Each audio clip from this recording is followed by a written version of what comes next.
mean, Well, the compliance part of this is unbelievable, and they're scared to death while they want people to make loans. The regulators are coming in the back door and saying there's a whole class of people you can't make loans to. If you're in the construction business, it's almost impossible. If you're a builder, developer out there, it's really hard to find financing because the regulators will come in the back door and say, no, that whole class is, and they'll actually take loans that have been perfect payments, not a missed payment ever, and classify them because they're in a class now. Congressman, I just want to go back to one thing. You were talking about the current Bush-era tax cuts, and that it's better to go ahead and just basically call a timeout, extend it for a year, give us time to be able to go with a brand new sheet of paper and everything. We got 90 days before those tax cuts expire. But if I recall my history correctly, back in 2008, when everybody was talking about too big to fail, we literally were days away from a global financial meltdown. You were asking for tax reform and a major philosophical shift in financial policy. I was talking about stimulus. Okay. But you think that there would have been enough time then to do some of these ambitious things that would have prevented what has unfolded? Of the Wall Street meltdown? Right. No, I mean, the question was about the stimulus, what we should have done at that time. You know, I think no one knows what would have happened if there was not the Wall Street bailout. The fact of the matter is, when Henry Paulson, the Secretary of the Treasury, came to us, he wanted a blank check for $700 billion and don't ask questions, I'm going to go do something. And it was, you know, TARP, Trouble Asset Relief Program. The first time it was voted on, it failed. That was supposed to be the crisis point. It wasn't until 3 weeks later that they finally made a slight change, saying they only got $350 billion initially, and they had to come back and justify the other $350 billion.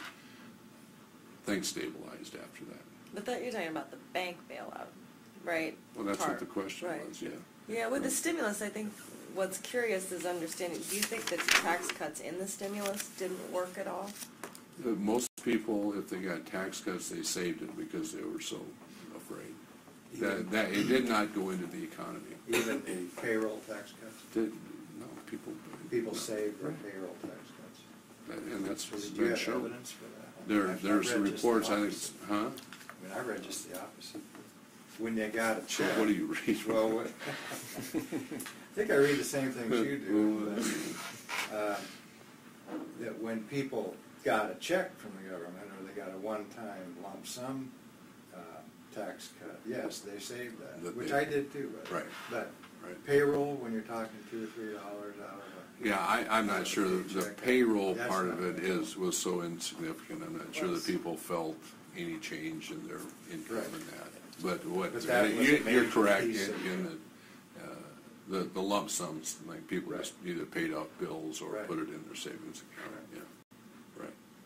And that I would. But back to Rick's question, you're saying you're going to need at least a year, maybe two, to reform taxes. And we need a 1-year extension to get it done. Right. So you're saying the tax reform would have been a better stimulus program, but you were talking about something that was hammered out in a matter of weeks, if not days. How could you have gotten the stimulus? Yes. That wasn't a year-long process. So how could you have gotten the kind of tax reform that you think would have been a better stimulus program done in the same kind of time that you think it's going to take now?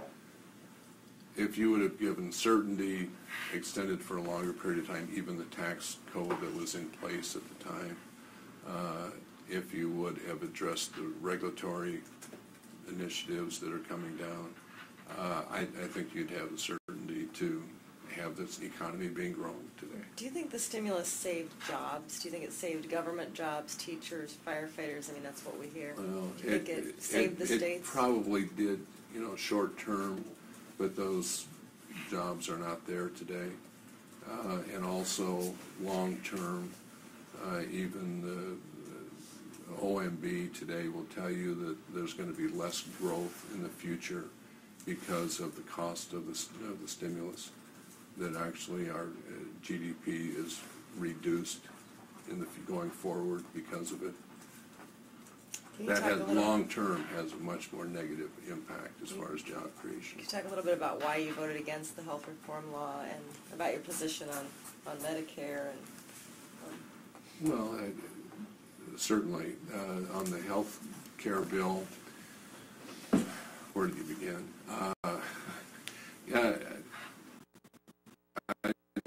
$716 billion out of Medicare to fund a separate new entitlement is simply wrong. But isn't the Ryan budget doing the same thing for different purposes? It doesn't spend that money. So it's the way the money is the sin how the money is used, or is the sin No, taking the money out? What I want to do is make Medicare solvent long term, and is right now in 2024 it's going to be bankrupt, and then you're going to have massive reductions as far as access to health care. But back to even the new trustees' reports have come out and said that if these cuts are put in place, that you're going to have by the end of this decade, you'll have 15% of our hospitals will not take Medicare patients.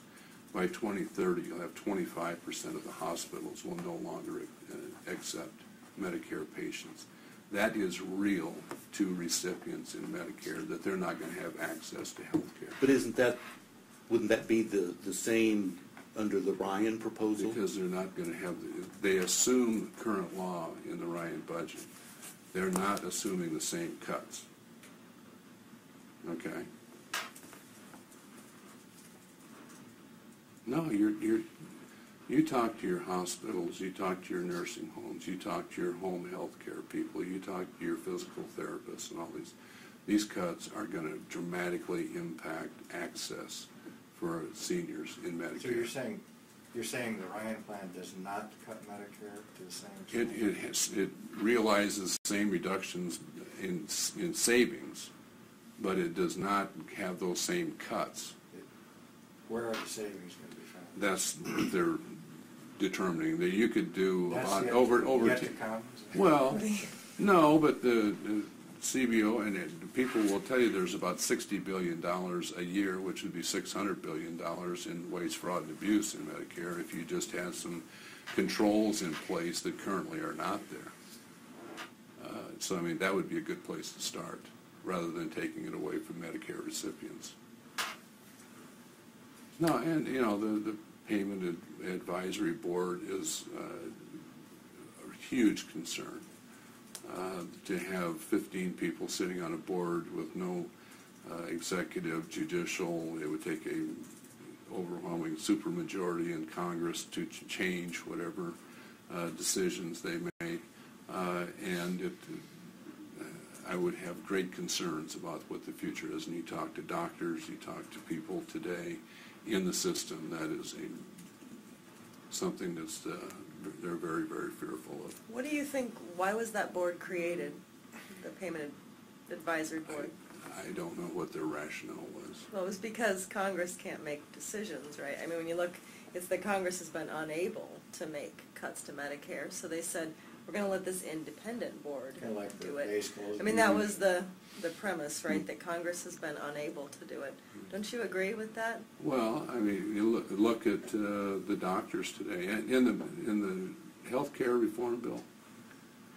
Okay, why did they include $80 billion of student loan benefits to pay for health care, but excluded doctors?